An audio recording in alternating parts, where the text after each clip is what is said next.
المنظر هاد. هي بدها وحدة، الله يهنيها يا بيع. لحتى نعمل همبرجر دجاج بدنا اول شي نص كيلو لحم دجاج. بدي احط لهم هلا رشة صغيرة من الملح، وعندي هلا بهارات همبرجر جاهزة شايفين، وبدي احط لهم هلا رشة صغيرة من الكعك. شايفين شلون؟ بهالشكل هذا. انا ما حطيت بيضة لانه هذا البيض اغلبيته بيجي منزوع مو ظريف بالسوق. وعدعك هلا بعد ما حركناهم منيح بهالشكل هذا شايفين.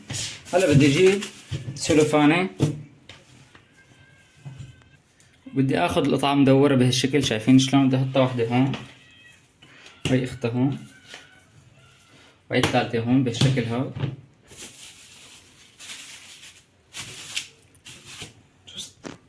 هلا بدي اكس بعد ما بدي، هلا بدي اكسهم بهالشكل هذا.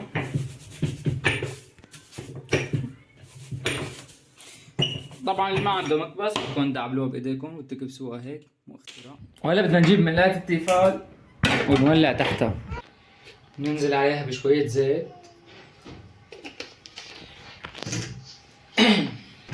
وهلا بدنا ننزل قطع الهمبرجر. هلا بعد ما استووا من تحت بدي اقلبهم. ركزي على المنظر هاي. هي بدها وحدة، الله يهنيها يا بيع. شو الهمبرجر هاي. هلا بدي انزل فوق بالموزاريلا.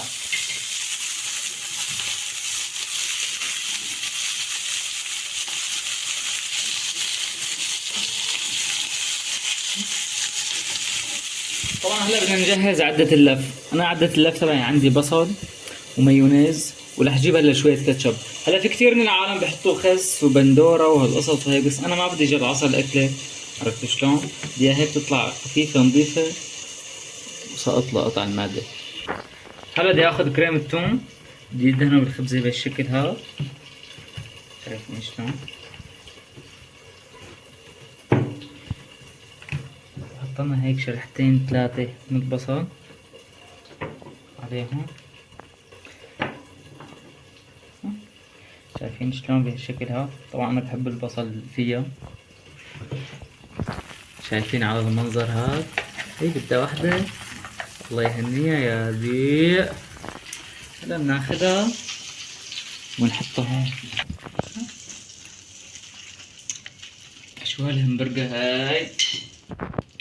هلا هيك قطعتين ثلاثة مخلل، هدول هيك بيجوا تسكيجة يعني. شايفين شلون؟ وهلا بدي اخذ الكاتشب وادهن فيها شو؟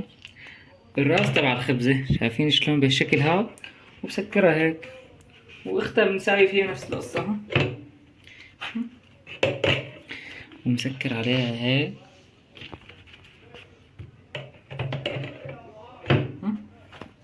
وين بدهنها هيك. شايفين على المنظر هاد. هاي بدها وحدة، الله يهنيها يا ابي. اذا حبيتونا من اللايك لا تنسونا.